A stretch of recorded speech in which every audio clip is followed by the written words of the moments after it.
God, these videos are too long for me, man. 11 minutes? I don't want to sit here and listen to you for the next 11 minutes. Just fucking go away. Alright, whatever. Okay, welcome back. Today we're looking at more Matt Walsh. Surprise, surprise. Today we're going to be watching Conservative Reacts to Another Transgender Children's Book. Okay? Yeah, alright, cool. Let's go. Today, very exciting, we're going to read and review some more woke children's literature. We know that there are many books out there seeking to brainwash our kids. If you go into a children's section at Barnes & Noble right now, it feels like you're being handed pamphlets at an Antifa rally or something. It's nothing but left-wing extremism everywhere. And that is certainly the case for this book, which is It Feels Good to Be Yourself, written by Teresa Thorne, illustrated by Noah Grigini. And yeah, I bet it does feel good to be yourself. we're just going to read it. We're going to find out what kind of brainwashing is going on in this book. I feel like it's going to be pretty intense. All right, it begins. This is Ruthie.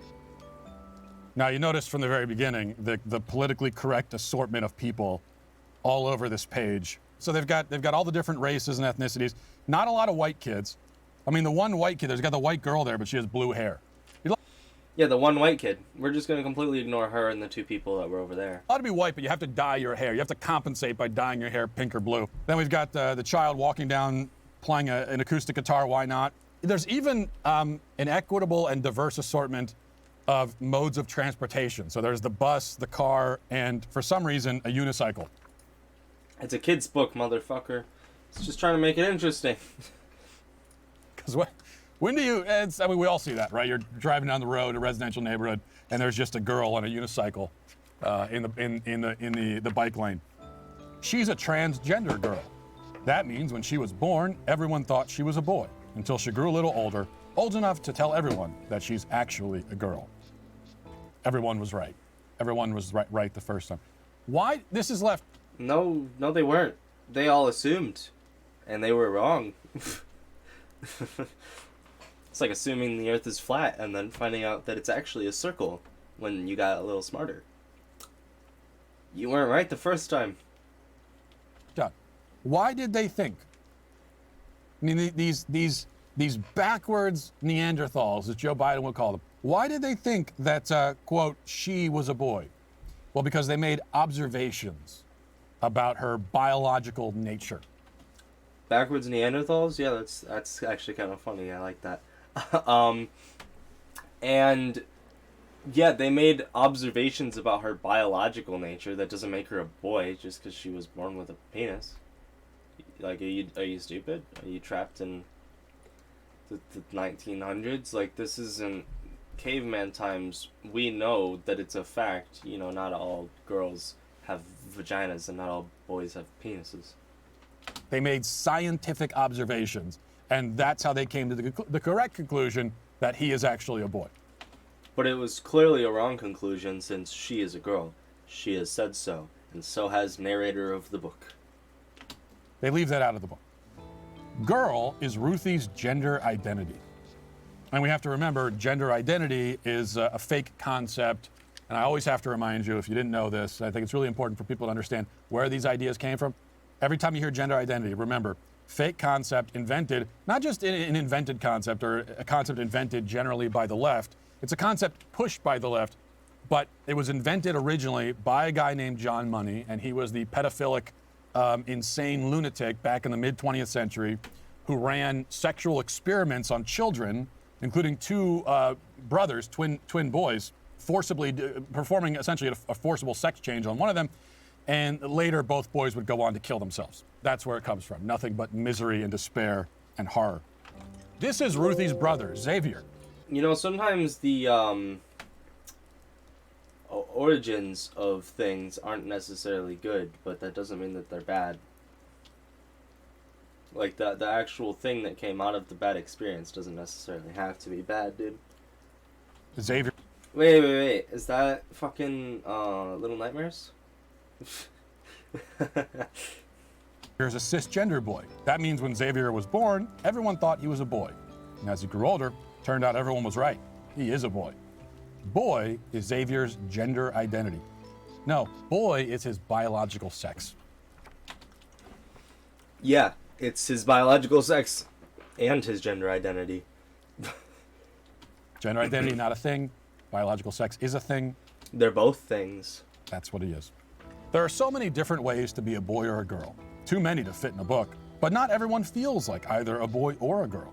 Non-binary is a helpful word that can describe a kid who doesn't feel exactly like a boy or a girl. So you notice again the PC utopia on this page. You've got a bearded woman walking a dog with her lesbian lover. Then you've got a cross-dressing boy playing the trumpet. Why not? And then we've I'm pretty sure that's probably a girl. Possibly a lesbian. I don't know. got the two gay men pushing a stroller, one wearing a t-shirt that says #1 dad. So if you're not getting the message yet, if you're not being hit over the head with the message enough yet, this hopefully will get the point across. It's a book about diversity. They're not going to make everyone look the same, and they're not going to be all the boring cisgender, white straight people. Like, it's a kid's book about diversity. They're going to make it interesting, and they're going to make it diverse. But the real irony here is they say there are so many different ways to be a boy or a girl, right? Too many ways to fit in a book. Well, that's correct, but they are making it so that there are not so many ways to be a boy or a girl. They are the one, gender identity, left-wing gender theory. This is the rigid, constricting thing that confines boys and girls. Because it used to be that you could be a girl and still wear short hair if you want, and play rough and tumble sports, and play in the mud with toy trucks. And we would call you a tomboy. And we would say, that's a valid way to be a girl. That's fine. If you want to be a girl that way, you could be a girl that way. But now we've taken that away from girls, and we've said, well, if you act like that, you're probably a boy. So in the name of opening Yes, but I like how he doesn't give an example for how it was okay for boys to have long hair and shit in the past, because guess what? It wasn't. Being a quote-unquote sissy was a bad thing. Ooh. everything up and being open-minded, we've actually constricted it and made it so that there is one particular way to be a boy or a girl. That's actually also not true. Girls can still be tomboys. I am very much a tomboy. Yeah, I mean, I've got long hair and, like, I'll wear girly things and paint my nails and shit, but I also do martial arts and play in the dirt and shit. Like, I ride my bike and I skateboard and I box and I ski and I fucking, like, I'm... Tomboys are still a thing, my man. And if you go outside of that, then you become the other gender. Or other sex, rather. Alex is both a boy and a girl. No, he's not. I'm sorry. That threw me off. He started reading for 2 seconds and then he just goes, no. That was funny. But yeah, I'm sure he is, or she is, or they is. When Alex was born, everyone thought Alex was a girl, but Alex is both a boy and a girl. This is Alex's gender identity. No, this is insane nonsense, is what this is. This is Alex's friend JJ. JJ is neither a boy nor a girl. Ever since JJ was very little, they never felt exactly like a boy or a girl. They just felt like themselves. What does that mean exactly? They never felt like a boy or a girl. How does... I'm not gonna lie, I can't really explain that one to you, buddy. I am not non-binary. But I imagine it's like not caring about gender, because fuck it, who cares? Does he know what a boy or a girl feels like? What are you comparing it to?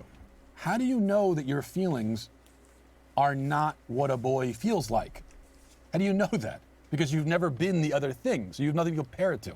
This is just one of the logical problems that I'm thinking will probably not be addressed in this book, but I could be wrong.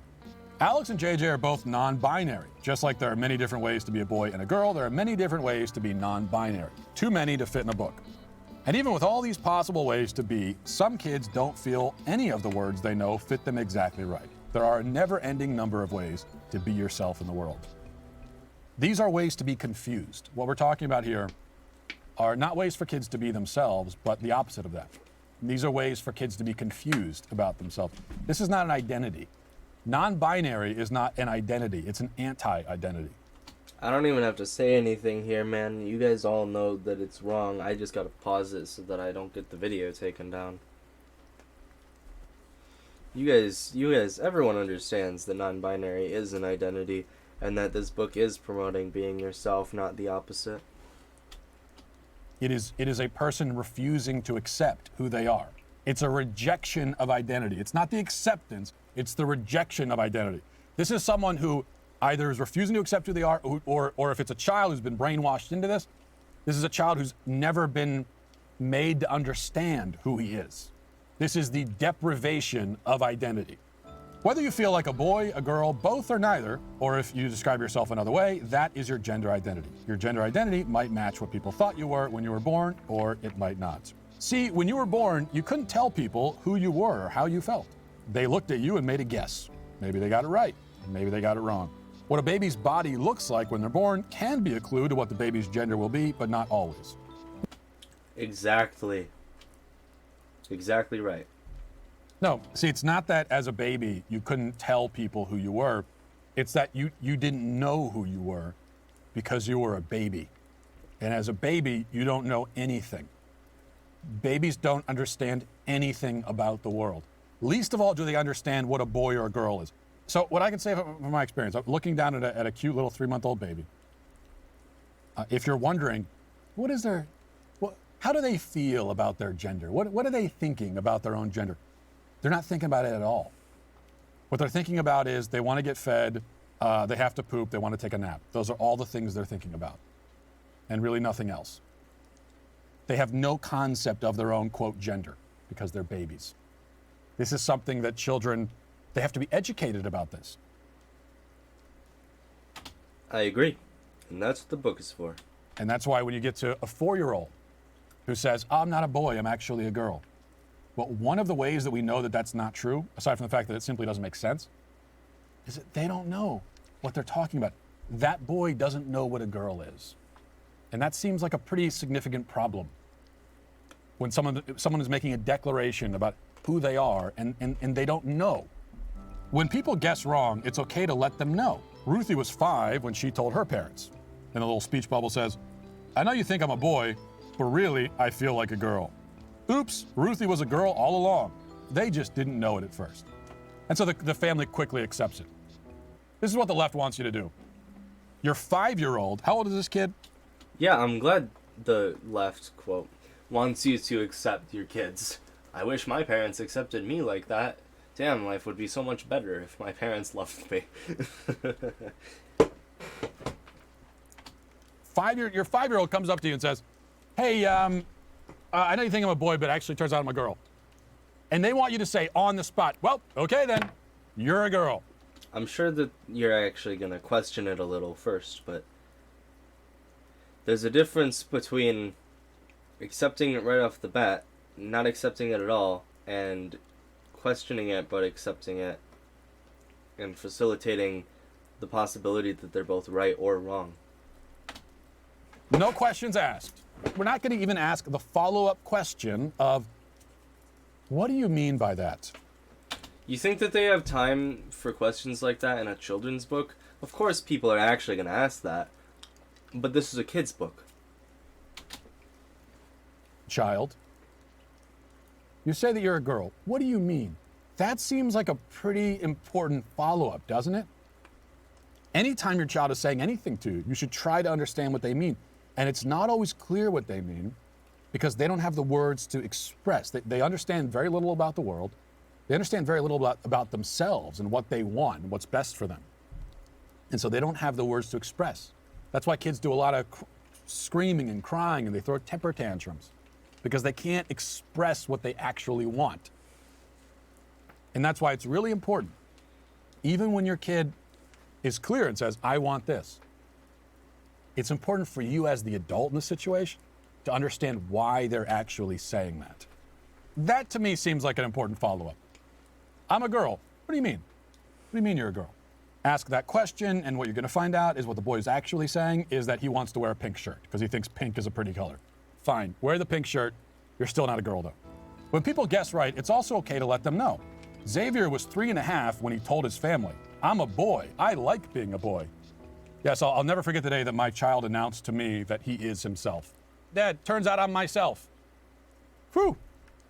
Good, I wasn't sure. Your feelings about your gender are real. Listen to your heart. No matter what your gender identity is, you're okay exactly the way you are, and you are loved. It feels good to be yourself, doesn't it? Yeah, your feelings about your gender are real. But that doesn't mean that they reflect reality. Okay, that's the distinction that so many people struggle with.